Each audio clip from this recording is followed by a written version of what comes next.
Welcome to BookCast FM, bringing books to life one cast at a time. So, have you ever felt like making a decision is really just trying to guess what the other person's going to do next? Oh, absolutely, all the time. Well, if you have, you're already thinking strategically.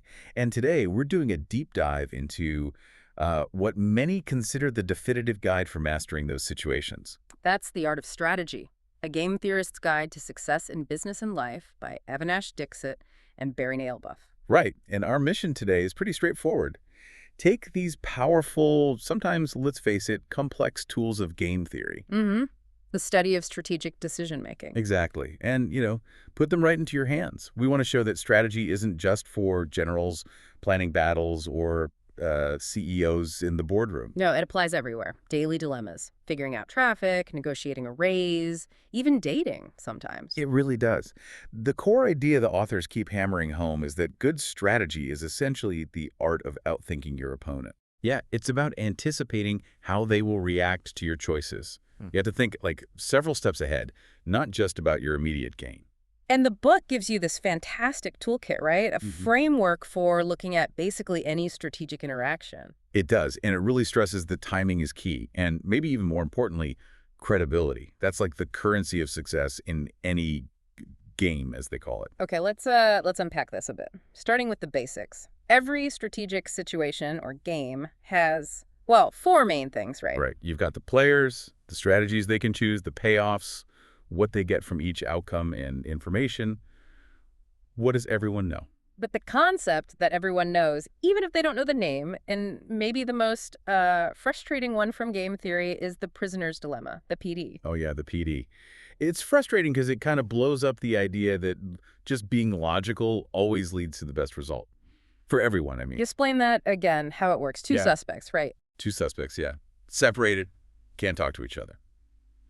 And they each have a choice. Cooperate with each other by staying silent, or defect, basically rat the other one out, by confessing. And the trap is, well, if I think you're going to stay silent, my best move is to defect, right? Confess. Then I walk free. Exactly. Oh. But if you think I'm going to defect, your best move is also to defect, to avoid getting the absolute worst sentence.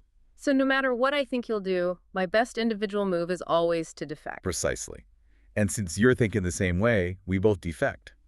And we both end up with a medium sentence. Which is worse for both of us than if we just trusted each other and stayed silent. Then we'd both get light sentences. That's the brutal insight.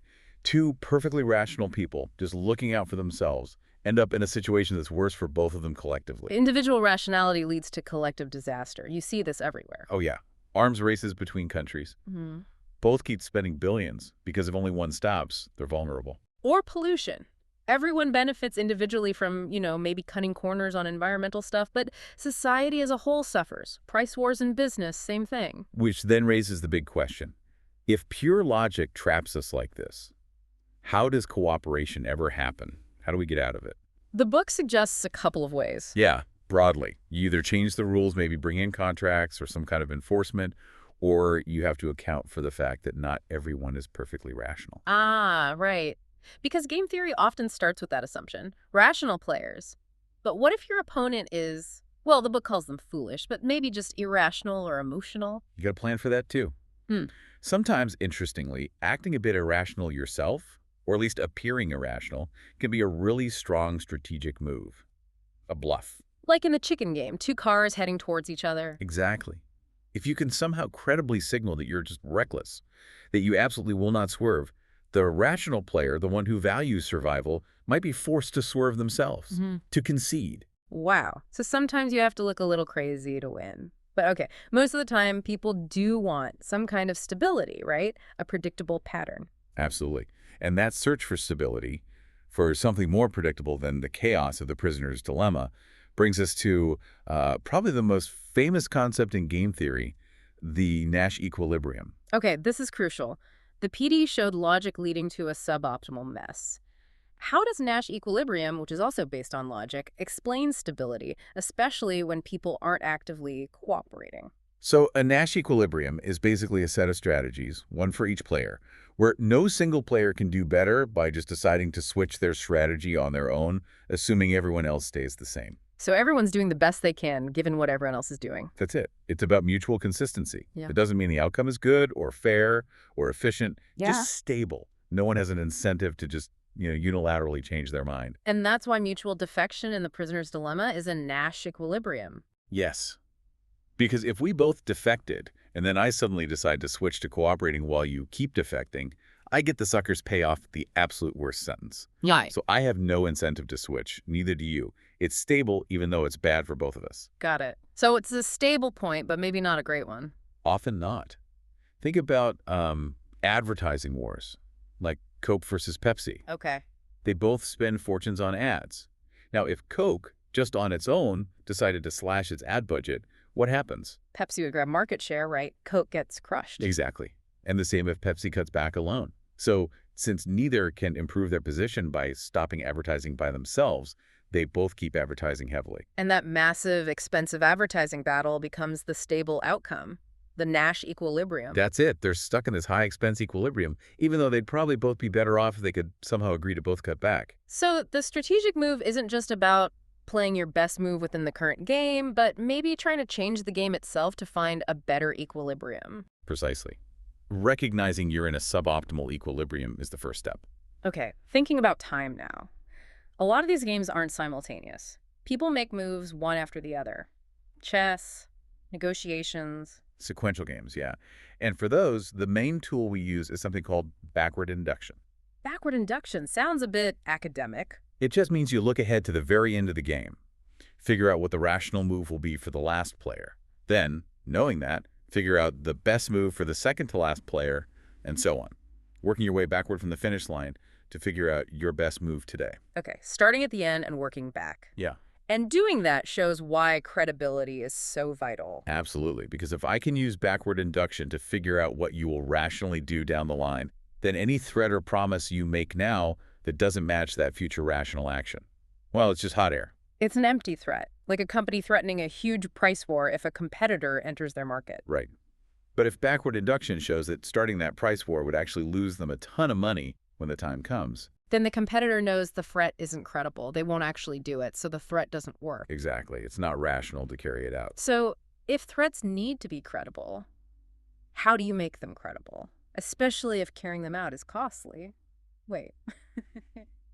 This leads to that weird idea, the paradox of limiting options, doesn't it? It does. It's one of the coolest, most counterintuitive ideas in strategy. To gain power, sometimes you have to limit your own freedom. How does that work? By strategically removing your own option to back down or compromise, you commit yourself. You make your threat or promise binding. It turns cheap talk into something real. The classic example they use is Cortez burning his ships in Mexico, right? Perfect example. By destroying the means of retreat, he forced his army and himself to fight. There was no other option. It made their commitment to winning totally credible, both to themselves and to their opponents. It strengthened their position enormously. And we do this in everyday life, too, with things like contracts. Contracts are a prime example. Legal commitments. Or making a big public announcement. Or sunk costs investing so much in a specific factory that you simply can't afford to abandon that product line. Rivals know you're pot committed. You've limited your own option to walk away. So commitment is about making your future actions unavoidable and therefore believable today. You got it. Now, things get even trickier when one person knows more than the other. Asymmetric information. Right. Like, I know my product is good, but how do I convince you? Or how do I figure out if you're telling the truth? This is where signaling and screening come in. Two sides of the same coin, really. Okay, let's break those down. Signaling first. That's when the person with the information tries to prove it. Yes. And the key is, the signal has to be costly. It has to be something that someone without that quality couldn't easily fake. Like a college degree. The book mentions that. It signals dedication, intelligence maybe, not just because of the classes. But because it's expensive and takes years. Someone who wasn't serious probably couldn't or wouldn't stick it out. The cost makes the signal credible. Or a company offering a really long, comprehensive warranty on their product. Great example. That signals confidence in the product's quality. A company selling junk couldn't afford to offer that warranty because they'd go broke honoring it. The cost filters out the fakers. Okay, so that's signaling. What about screening? That's the other way around. Right. Screening is when the party without the information sets up the situation, or designs a choice that forces the other party to reveal their hidden information through the choice they make. Ah, like insurance companies, they don't know if I'm a safe driver or a risky one. Exactly. So they offer different plans.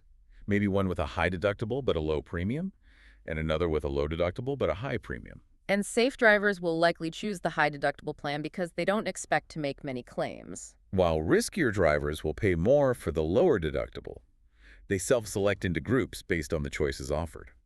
The insurance company doesn't need to know the truth beforehand.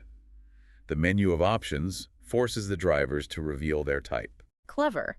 You design the game so their best move tells you what you need to know. That's the essence of it. Now, all these ideas, prisoner's dilemma, Nash, commitment, signaling, screening, they really get interesting when the game isn't just a one-off thing, when it's played over and over. Right.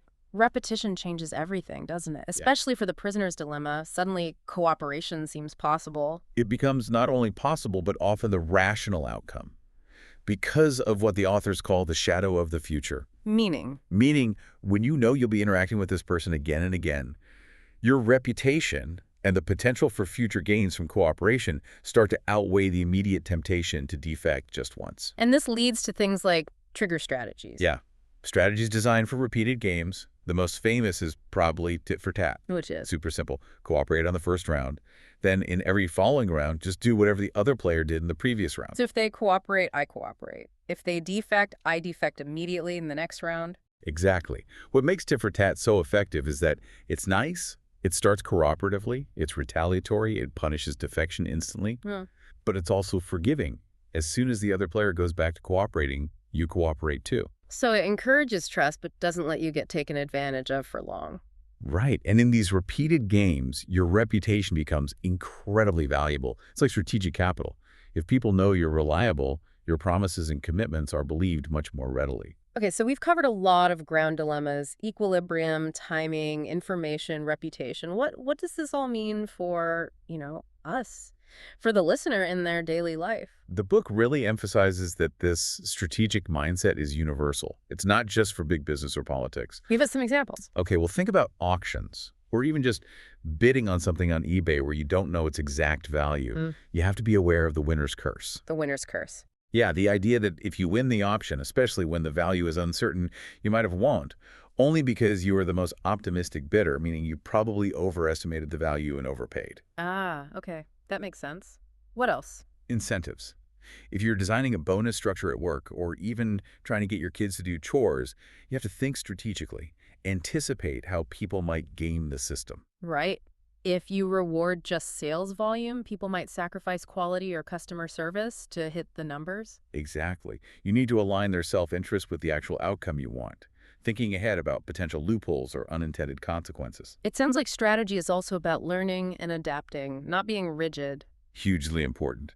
The best strategists are constantly updating their beliefs about others, learning from past interactions, and adjusting their approach. Rigidity is dangerous. Flexibility is key to survival, really. So life is just this stream of interconnected games, big and small, repeated over time, and this book gives you the lens to see them more clearly. That's a great way to put it. It helps you figure out when to push for that immediate win and when it's smarter to invest in cooperation and build that long-term reputation. Which brings us to a final thought for you, the listener, to chew on.